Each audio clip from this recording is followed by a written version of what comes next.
Tem gente que carrega uma dor que não tem nome. Uma ferida que ninguém vê, mas que sangra todos os dias. E talvez você esteja ouvindo isso com um nó na garganta, porque essa ferida é sua.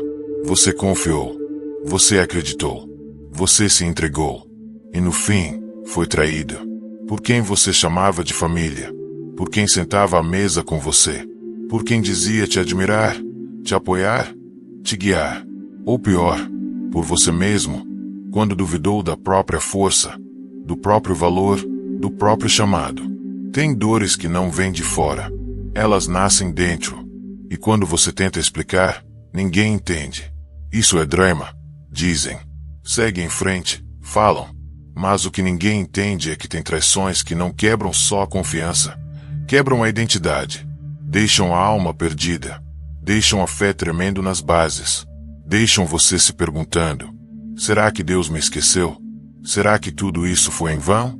Mas e se eu te dissesse que não foi em vão? E se eu te dissesse que cada dor, cada abandono, cada silêncio, foi uma permissão divina para te forjar? Não, você não está aqui por acaso. Se esse vídeo chegou até você, é porque o céu quer te lembrar. A traição que te feriu também foi a mão que te empurrou para o propósito. Nada disso foi perda. Foi preparação. E hoje é dia de ressignificar. Hoje é dia de enxergar a dor com outros olhos. Hoje, o céu vai te mostrar que o que era ferida vai virar cicatriz. E o que era vergonha vai virar autoridade. Fica comigo até o fim. E se essa mensagem já está te tocando, não guarda só para você. Se inscreve aqui, deixa teu like e manda para alguém que também precisa acordar para isso. De verdade, isso aqui pode salvar uma alma. Às vezes, a primeira faca vem de quem te deu o primeiro colo. É duro dizer isso, mas é verdade. Nem toda ferida nasce na guerra. Algumas nascem em casa. Você esperava proteção, mas encontrou rejeição. Esperava escuta, mas recebeu silêncio. Esperava apoio, mas ouviu risos quando tentou falar dos seus sonhos. E quando começou a demonstrar sensibilidade, quando sentiu coisas que ninguém mais sentia, começaram a te chamar de estranho, de intenso demais, de difícil de lidar. É difícil entender porque dói tanto. Mas a verdade é que a rejeição familiar tem um peso diferente. Porque quando a dor vem de quem deveria ser abrigo, o coração aprende a desconfiar até de Deus. Você cresce tentando merecer o amor. Você se dobra para caber em espaços que nunca foram feitos para você. Você aprende a esconder o que sente, porque sentir demais nunca foi seguro. Mas eu preciso te dizer algo que talvez ninguém nunca te disse. Você não foi rejeitado por ser errado. Você foi rejeitado por ser diferente. Como José, que foi odiado pelos próprios irmãos, não porque fez algo ruim, mas porque carregava algo que eles não entendiam. A túnica que ele usava não era vaidade, era profecia. E por isso ele foi lançado no poço. Talvez a tua história tenha começado assim também. Com um chamado escondido, uma sensibilidade que ninguém via como dom, e uma casa que não soube como te segurar. Mas escuta, Deus viu tudo. A conversa atravessada, a ausência de afeto, os olhares de julgamento, as palavras que te diminuíram.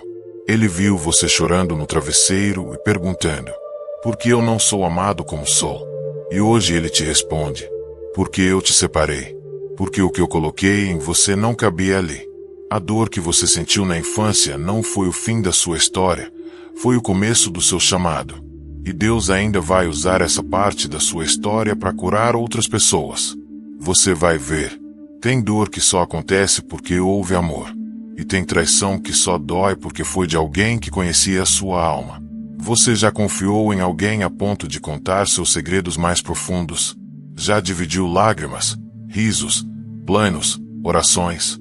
Já colocou a cabeça no ombro de alguém achando que era abrigo, e depois descobriu que era só ilusão?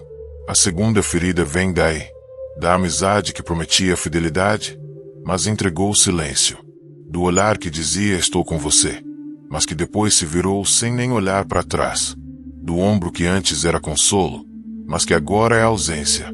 É difícil explicar a dor de ser traído por um amigo, porque ela não vem com gritos, Ela vem com o vazio. Vem com aquela mensagem que nunca chegou. Com aquele convite que você não recebeu. Com o sumiço de quem você jurava que estaria na tua vida para sempre. Jesus sabia bem o que era isso. Ele também foi traído com um beijo. Um gesto de afeto que virou arma. Judas não era um estranho. Ele comia junto. Caminhava junto. Tocava em milagres. Via a glória. Mas, ainda assim, traiu. E talvez você esteja ouvindo isso com um gosto amargo na boca. Porque você também foi traído por alguém que viu o teu coração nu. Alguém que conhecia os teus medos e usou isso contra você. Alguém que se aproximou como apoio, mas saiu como acusador. E por mais que você tente não pensar, ainda machuca. Porque foi injusto. Porque foi covarde. Porque foi inesperado. Mas houve isso. Essa dor também teve propósito. Ela veio para filtrar, para revelar, para te ensinar a discernir. Agora você sabe, nem todo abraço é sincero, nem todo estou aqui é eterno. E tudo bem. Essa ferida te ensinou a escolher melhor, a ouvir o espírito antes de abrir a alma, a ser mais firme, mais leve, mais seletivo. Não é amargura, é maturidade. E um dia, você ainda vai agradecer por quem foi embora. Porque foi a ausência deles que te empurrou para a presença dele. Existe uma dor estranha que vem quando você percebe que quem antes te aplaudia, hoje te ignora. Quando as pessoas que um dia disseram você é incrível, agora fingem que nem te conhecem. É uma mudança súbita, fria, silenciosa. E de repente, o lugar onde você era bem-vindo, vira um lugar de julgamento. Você já passou por isso, de sentir que agradava todo mundo. Mas agora parece que tudo que você faz incomoda. De estar cercado de gente, mas mesmo assim se sentir sozinho. É como se a multidão tivesse virado as costas, sem aviso, sem motivo, sem explicação. Jesus também viveu isso. A mesma multidão que gritou Hosana, quando ele entrou em Jerusalém, foi a que gritou crucifica. Dias depois, o povo muda. A opinião pública é instável. E se você tenta viver de aprovação, vai viver se arrastando. Tem hora que Deus permite esse abandono coletivo para te ensinar uma verdade dura, mas libertadora. Nem todo elogio é sincero. Nem todo seguidor é amigo. Nem toda voz que te exalta, te ama. Às vezes, Deus cala as vozes de fora para você começar a ouvir a voz dele. Porque enquanto você depender da validação dos outros, vai continuar inseguro. Vai continuar medindo seu valor por curtidas, por comentários, por convites, por aplausos. Mas quando o céu decide te separar, ele tira até a plateia. Não é castigo, é preparação. O silêncio da multidão é a chance de você descobrir quem você é quando ninguém está olhando. É ali que a identidade é firmada. É ali que você entende. Eu sou o que Deus diz que eu sou, mesmo que ninguém mais veja. E quando você entende isso, o que antes era solidão, vira libertação. Você para de tentar agradar quem não te entende. Para de se explicar para quem não quer te ouvir. E começa a andar com firmeza, mesmo que sozinho. Porque quem é chamado por Deus, precisa aprender a caminhar com a voz dele acima de todas as outras. Mesmo que isso custe o aplauso da multidão. Tem uma dor que ninguém vê. Ela não deixa hematoma. Não sai em foto, não aparece nas redes, mas corrói por dentro. É a dor de lutar contra si mesmo, de acordar com fé e dormir com dúvida, de querer acreditar, mas se sentir exausto demais para tentar. Depois das traições externas, vem essa, a mais silenciosa, a mais difícil de vencer. Porque agora, o inimigo não tem rosto. O inimigo está dentro. É você se perguntando se ainda é digno do que Deus falou. É você revendo promessas, sentindo que talvez tenha entendido errado. É você tentando se manter firme, mas afundando em pensamentos que ninguém conhece. Você tenta orar, mas trava. Tenta adorar, mas chora. Tenta seguir, mas não sente força nas pernas. E aí começa a duvidar de tudo. Do chamado, da presença, da voz de Deus, da sua própria fé. E se você está passando por isso agora, eu quero te lembrar de dois homens de Deus que também viveram esse conflito Elias e Pedro. Elias, depois de vencer profetas e ver fogo do céu, pediu a morte debaixo de uma árvore. Cansado, sozinho, vazio. Pedro, depois de andar sobre as águas e ver milagres, negou Jesus 3 vezes. Com medo, com vergonha, com dor. O que isso prova? Que até os mais usados por Deus também quebram por dentro. Que fraqueza não é sinal de fracasso. É parte do processo. E Deus nunca abandona quem está em guerra consigo mesmo. Ele não se afasta dos cansados. Ele não rejeita os que duvidam. Pelo contrário, Ele se aproxima. Ele restaura. Ele segura. Se você está lutando com a sua mente, com a sua fé, com a sua identidade, saiba, Deus ainda está com você. Mesmo que você não o sinta.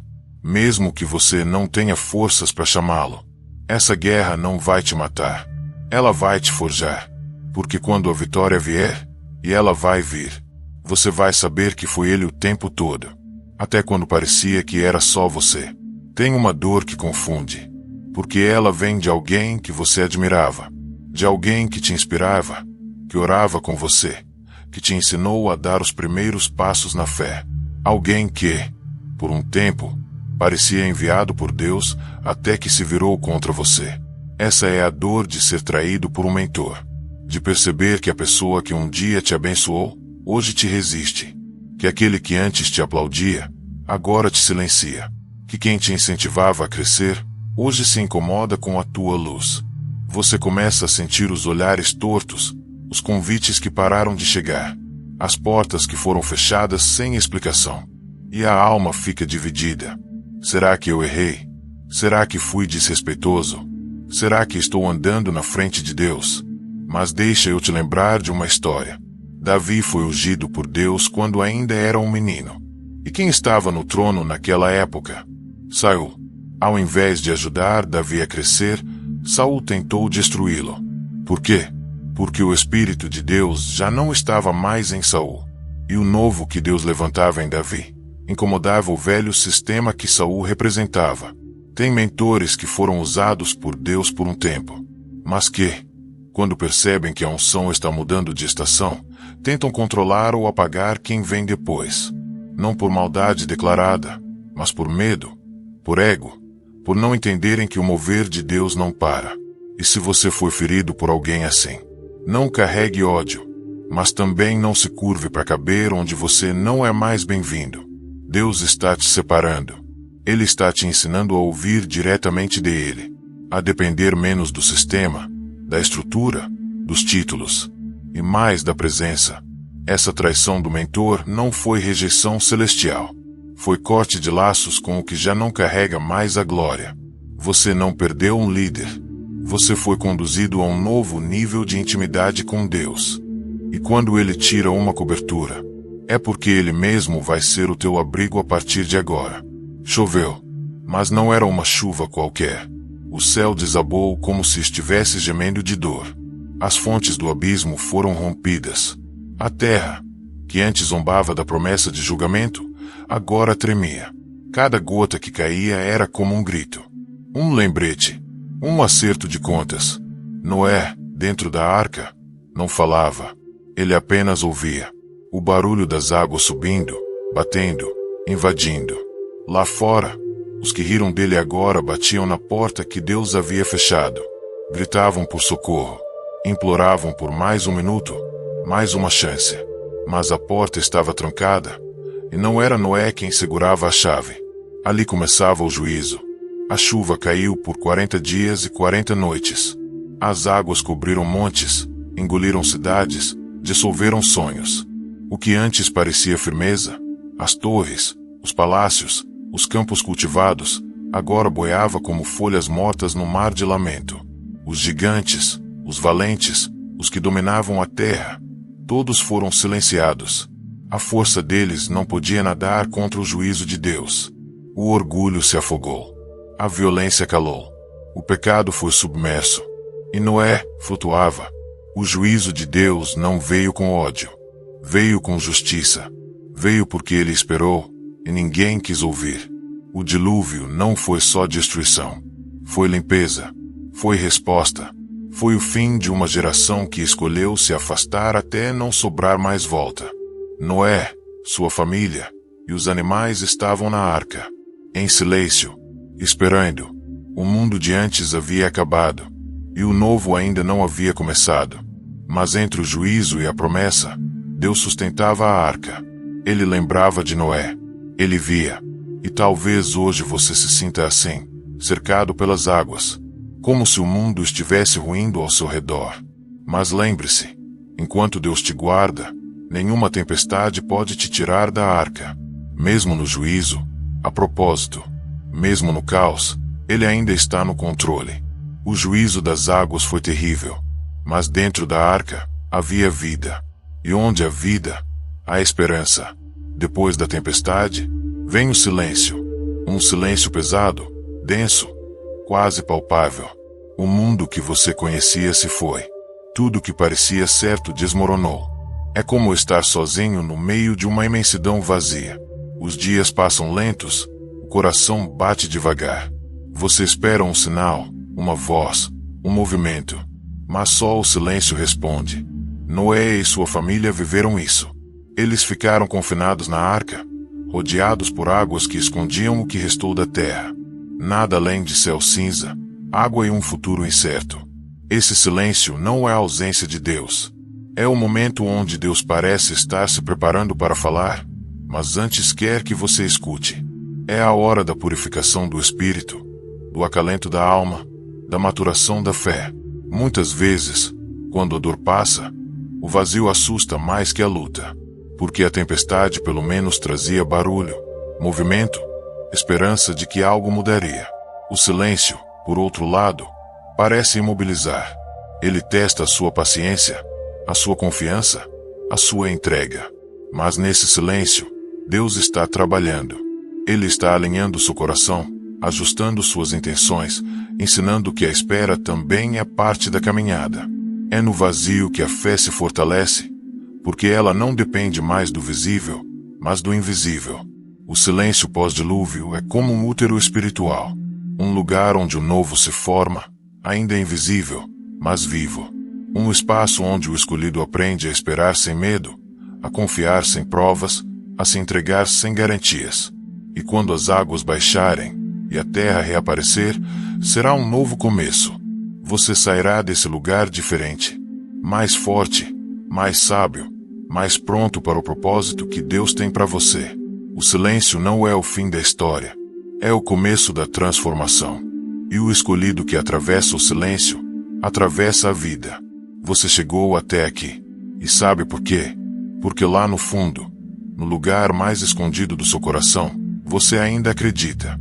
Ainda quer entender o que essa dor toda significa. Ainda quer saber se é possível virar o jogo, se é possível transformar a ferida em força, a solidão em missão. E a resposta é sim. Sim, é possível.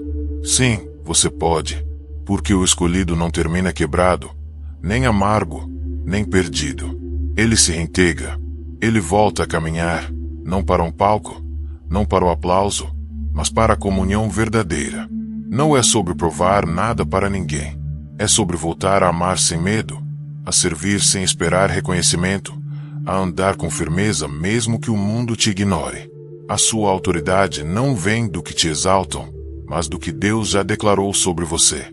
O que parecia uma sequência interminável de rejeições e traições era, na verdade, um caminho de preparação. E agora, com as cicatrizes que carregam histórias de luta e vitória, você está pronto para curar. Para falar com autoridade não de boca, mas de alma. Para ser luz onde o escuro insiste em ficar. Se esse vídeo falou com você, se acendeu uma chama, não deixe essa mensagem morrer no silêncio. Se inscreve no canal agora. Deixa o seu like, porque isso mostra que você quer mais dessa verdade. Compartilha com alguém que está precisando ouvir que a dor tem propósito. Não é só um clique. É um gesto de fé. É uma porta que você abre para uma nova vida. Seja parte dessa comunidade que escolheu se levantar, se curar e caminhar no chamado divino. Você não está sozinho. E essa jornada está só começando. Vem comigo. Inscreva-se. Curta. Compartilhe. Essa é a sua hora.